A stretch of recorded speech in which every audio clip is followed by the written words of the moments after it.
Hi friends, അസ്സലാമു അലൈക്കും. അപ്പോൾ ഞാനിന്ന് വന്നിട്ടുള്ളത് പഴംപൊരിയുടെ റെസിപ്പി ആയിട്ടാണ്. അപ്പോൾ അത് അതിന് വേണ്ടിയിട്ട് 1.5 കപ്പ് മൈദ എടുത്തിട്ടുണ്ട്. ഇനി നിങ്ങൾക്ക് വേണമെങ്കിൽ കുറച്ചുകൂടെ ഹെൽത്തി ആയിട്ട് വേണമെന്നുണ്ടെങ്കിൽ ഗോതമ്പ് പൊടി വേണമെങ്കിൽ എടുക്കാം. പക്ഷെ ഇത്ര തന്നെ പെർഫെക്റ്റ് ആയിട്ട് തോന്നിയിട്ടില്ല. ഇനി നമുക്ക് ഇതിലേക്ക് 1.5 ടേബിൾ സ്പൂണ് അരിപ്പൊടി ചേർത്ത് കൊടുക്കുന്നുണ്ട്. അപ്പോൾ 1.5 കപ്പ് മൈദക്ക് 1.5 ടേബിൾ സ്പൂൺ അരിപ്പൊടി. അത് വറുത്ത പൊടിയാവുക വറുക്കാത്ത പൊടിയാവുക കുഴപ്പമില്ല കേട്ടോ. ഇനി നമുക്ക് ഇതിലേക്ക് മധുരത്തിനനുസരിച്ച് 2 ടേബിൾ സ്പൂൺ പഞ്ചസാര ചേർത്ത് കൊടുത്തിട്ടുണ്ട്. പിന്നെ ഇനി നമ്മൾ ഹോട്ടലിലൊക്കെ ചേർത്ത് കൊടുക്കണ ദോശമാവ് ചേർത്ത് കൊടുക്കുന്നത്. അപ്പോൾ 2 ടേബിൾ സ്പൂണ് ദോശമാവ് എടുത്തിട്ടുണ്ട്. ദോശമാവ് ഇഡ്ഡലി മാവ് ഏതായാലും കുഴപ്പമില്ല കേട്ടോ. പിന്നെ ഇനി നമുക്ക് ഇതിലേക്ക് കളറിന് ആവശ്യമായിട്ടുള്ള ഒരു 1/4 ടീസ്പൂണോളം മഞ്ഞൾപ്പൊടി ചേർത്ത് കൊടുത്തിട്ടുണ്ട്. പിന്നെ ഇതിലേക്കൊരു 2 ടേബിൾ സ്പൂണ് തൈര്. അപ്പോൾ ഹോട്ടലിലൊക്കെ ശരിക്കും പറയുകയാണെങ്കിൽ ഈ ദോശമാവ് ചേർത്തിട്ടാണ് ചെയ്യുന്നത്. എന്നിട്ട് കുറച്ച് നേരം അവർ മാവ് കുഴച്ച് ഇങ്ങനെ വെക്കുകയൊക്കെ ചെയ്യും. നമ്മൾ അതിനൊന്നും നിൽക്കുന്നില്ല. അതിന് വേണ്ടിയിട്ടാണ് ഞാനിവിടെ 2 ടേബിൾ സ്പൂണ് തൈര് കൂടെ ചേർത്ത് കൊടുത്തിരിക്കുന്നത്. അപ്പോൾ നമുക്ക് ഇത് മാവ് കുഴച്ച ഉടനെ തന്നെ വേഗം നമുക്ക് ഫ്രൈ ചെയ്തിട്ടെടുക്കാം. റെസ്റ്റ് ചെയ്യാൻ വെക്കേണ്ട ആവശ്യമില്ല. ഇനി നമുക്ക് ഇതിലേക്ക് ആവശ്യത്തിനുള്ള വെള്ളം ഒഴിച്ചിട്ട് കുഴച്ചെടുക്കാം. അപ്പോൾ വെള്ളത്തിൻ്റെ അളവ് കറക്റ്റായിട്ട് പറയണില്ല. ഓരോരുത്തർക്കും കിട്ടുന്ന മൈദയുടെ ആ ഒരു ഇതിനനുസരിച്ചിട്ട് വെള്ളം ചിലപ്പോൾ കൂടുതൽ വേണ്ടി വരും, അല്ലെങ്കിൽ കുറവ് വേണ്ടി വരും. മിക്സ് ചെയ്ത് ഇങ്ങനെ നോക്കി നോക്കുക. ഇനി പുതുതായിട്ടൊക്കെ കിച്ചണിൽ കയറിയിട്ട് പഴം പൊരിക്കാൻ പോകുന്നവർക്ക് ഈ മാവ് കലക്കണമെന്ന് അറിയില്ലെങ്കിൽ ഇതുപോലെ തന്നെ കുറച്ച് തിക്കായിട്ട് തന്നെ കലക്കി നോക്കുക. എന്നിട്ട് പിന്നെ പഴം ഈണ്ട് വെച്ചൊന്ന് മുക്കിയിട്ട് മാവിലൊന്ന് മുക്കിയിട്ട് ഇങ്ങനെ നോക്കി നോക്കുക. നല്ലോണം മാവ് താഴേക്ക് വീണ് പോകുന്നുണ്ടെങ്കിൽ കുറച്ച് മൈദ ഇട്ടിട്ടൊന്ന് തിക്കാക്കിയിട്ട് എടുക്കുക. അതല്ല നല്ലോണം തിക്കായിട്ട് ഒട്ടും ഇറ്റാതെ പോയിട്ട് നിൽക്കുന്നുണ്ടെങ്കിൽ കുറച്ച് വെള്ളം ഒഴിച്ചിട്ട് ഒന്ന് ലൂസാക്കി കൊടുക്കുക.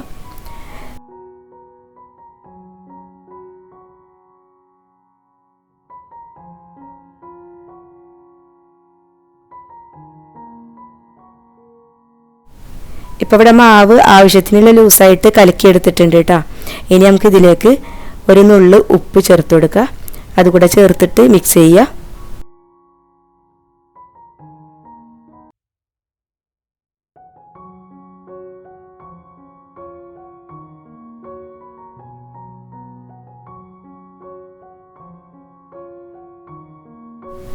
മാവ് കലക്കി വെച്ചിട്ടുണ്ട്. ഇനി നമുക്ക് പഴം ഒന്ന് കട്ട് ചെയ്തിട്ട് എടുക്കാം.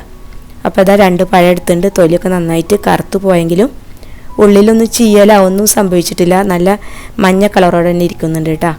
അപ്പോൾ അതാ ഇതുപോലെ കുറച്ചൊരു കട്ടിയോടെ ഞാൻ കട്ട് ചെയ്ത് വെച്ചിട്ടുണ്ട്. ഇങ്ങനെ കട്ട് ചെയ്യുമ്പോൾ എണ്ണ കുടിക്കില്ല. ഇനി ഇതാ ഫ്രൈ ചെയ്യാൻ പാൻ വെച്ചിട്ടുണ്ട്. അതിലേക്ക് ഓയിൽ ഒഴിച്ചു കൊടുത്തിട്ടുണ്ട്. മീഡിയം ഫ്ലെയിമിൽ ചൂടായി വരട്ടെ. പിന്നെ ഇതിലേക്ക് എണ്ണ കുടിക്കാതിരിക്കാനാണ് നമ്മൾ അരിപ്പൊടിയും ചേർത്ത് കൊടുക്കുന്നത്. നല്ല പഴുത്ത പഴമാകുമ്പോൾ എണ്ണ കുടിക്കും. അതിന് വേണ്ടിയിട്ടാണ് നമ്മൾ അരിപ്പൊടി കൂടെ ചേർത്ത് കൊടുക്കുന്നത്. ഇപ്പോൾ എണ്ണ ചൂടായി വന്നിട്ടുണ്ട്.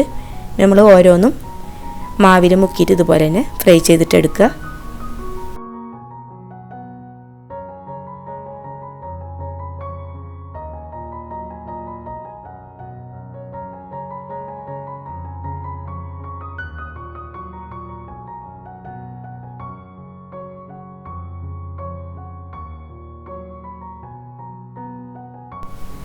ഇതിപ്പോൾ ഒരു സൈഡായിട്ടുണ്ട്. നമുക്കിതൊന്ന് മറിച്ചിട്ട് കൊടുക്കുക.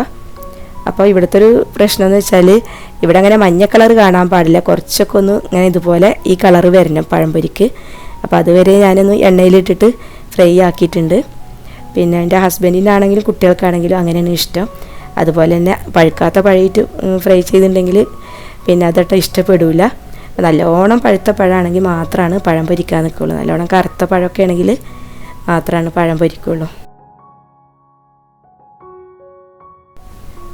ഇപ്പോൾ പഴംപൊരി ആയിട്ടുണ്ട്. നമുക്കിത് ഓരോന്നും എണ്ണയിൽ നിന്ന് എടുത്തു മാറ്റാം.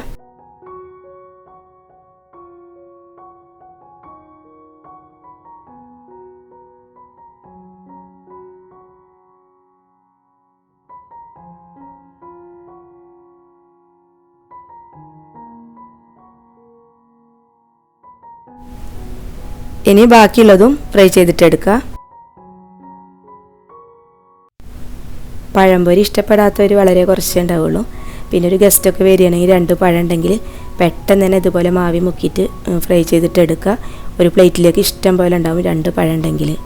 പിന്നെ ഇതിൻ്റെ മാവ് ബാക്കി ഉണ്ടെങ്കിൽ അതുകൊണ്ട് പിന്നെ മുട്ടപ്പത്തിരി പോലെ ഉണ്ടാക്കുക. മാവ് തിക്ക് കുറവാണെങ്കിൽ കുറച്ചുകൂടെ മൈദ ഒക്കെ ചേർത്ത് കൊടുത്ത് അതിൽ കുറച്ച് കരിഞ്ചീരകം ഇട്ട് കഴിഞ്ഞാൽ അതും ഒരു പ്ലേറ്റിൽ വെച്ച് കൊടുക്കുക ഗസ്റ്റ് വരുമ്പോൾ.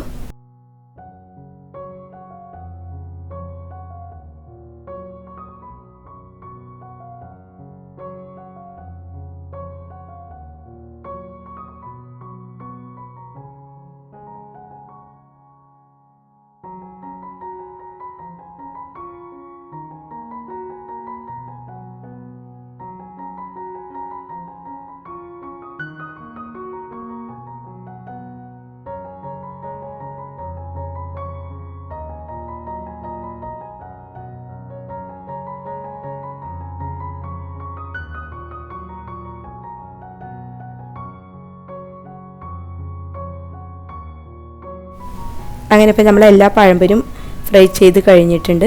ഇനി ഇതാ എണ്ണയിൽ നിന്ന് മാറ്റുന്നുണ്ട്. അപ്പോൾ അറിയാത്തവരുണ്ടെങ്കിൽ ഇതുപോലെ തന്നെ ഒന്ന് ട്രൈ ചെയ്ത് നോക്കുക. ഇൻഷാ അല്ലാഹ് നമുക്ക് നെക്സ്റ്റ് വീഡിയോയിൽ കാണാം.